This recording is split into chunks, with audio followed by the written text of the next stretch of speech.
दुर्गा नदी के किनारे बसा एक गांव फूलपुर। गांव में कुछ 100-150 लोग रहते थे।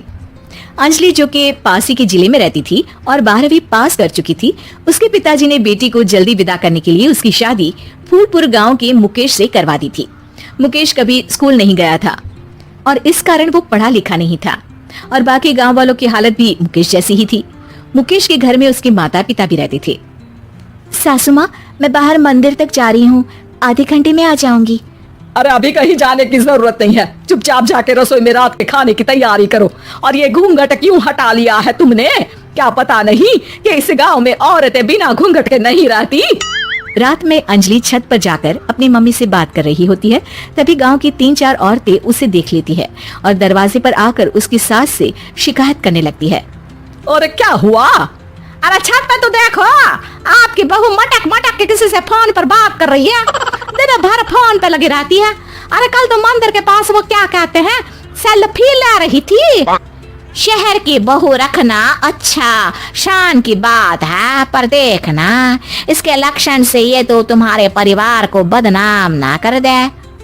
ये पहली बार नहीं था जब सास से गांव के लोगों ने अंजलि की बुराई या शिकायत नहीं की हो।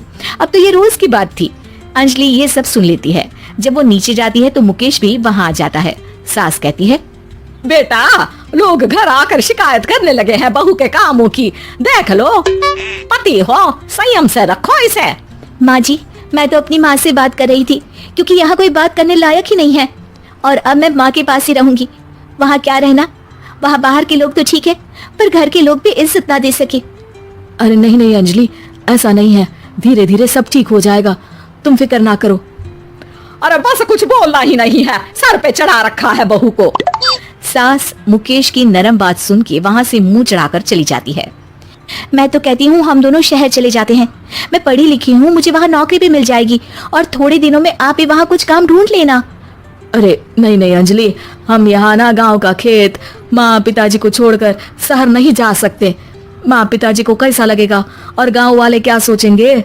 ये कहकर मुकेश सोने चला जाता है और अंजलि की गांव वालों द्वारा बुराई का सिलसिला बहुत दिनों तक चलता ही रहता है। लेकिन अंजलि गुस्सा ना दिखाते हुए समझदारी से काम लेती है। बारिश का मौसम चालू हो जाता है। जोरदार बारिश से पूरे गांव में हाहाकार मच जाता है। दुर्गा नदी में बाढ़ आ जाती है और बाढ़ का पानी पूरे गांव की फसल तबाह कर देता है। फसल की ये हालत देखकर गांव वाले निराश हो जाते हैं और बात तो यहाँ तक पहुँच जाती है कि कुछ लोग तो अंजलि को इस सब का दोषी ठहरा देते हैं। अरे पूरी फसल तबाह हो गई, पता नहीं किसकी नजर लग गई है। अरे जब से चौधरी परिवार में ये शहर की बहू आई है ना, तब से ही गांव की शांति चली गई है। इसके कर्म कांड से माँ दुर्गा नदी भी खुश नहीं है। ये सब सुनकर बेचारी अंजलि रोते हुए अपने घर चली जाती है। कुछ दिन बाद सभी गांव वाले अपनी फसल का मुआवजा लेकर अपने अपने घर आते हैं। मुकेश भी 1500 लेकर आता है। अंजलि को जब पासबुक दिखाता है तो अंजलि हैरान हो जाती है। अरे, ये पासबुक में तो उन्होंने 4000 की एंट्री करी है और आपको सिर्फ 1500 दिए। सच में? अरे वो सरकारी अफसर आपको बेवकूफ बना रहे हैं। सरकार की तरफ से हमें 4000 मिले हैं, लेकिन बाकी का सारा पैसा खुद ही खा रहे हैं। आप लोग के अनपढ़ होने का फायदा उठा रहे हैं। ये सब सुनकर मुकेश परेशान हो जाता है, लेकिन अंजलि उसे हिम्मत से काम लेने को कहती है और सुबह होते ही मुकेश को पंचायत कार्यालय ले जाती है और साथ में गाँव के और लोगों को भी। आप सरकारी बाबू क्या गांव के लोगों को बेवकूफ समझते हैं? आपको क्या लगता है ये पढ़े लिखे नहीं है तो आप कुछ भी मनमानी करेंगे? ये बेचारे दिन रात इतनी मेहनत करते हैं, ये हमारे अन्नदाता हैं और आप इनके साथ ऐसा धोखा करते हैं। अरे क्या बके जा रही है ये लड़की, किस धोखे की बात कर रही है?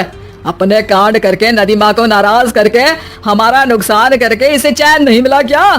सरपंच जी, इन सरकारी बाबू ने मुझे बेवकूफ बनाया है और मेरे हिस्से के पैसे खुद चट कर गए। बस ये सुनते ही सरपंच वहाँ से दुम दबाकर भाग जाता है।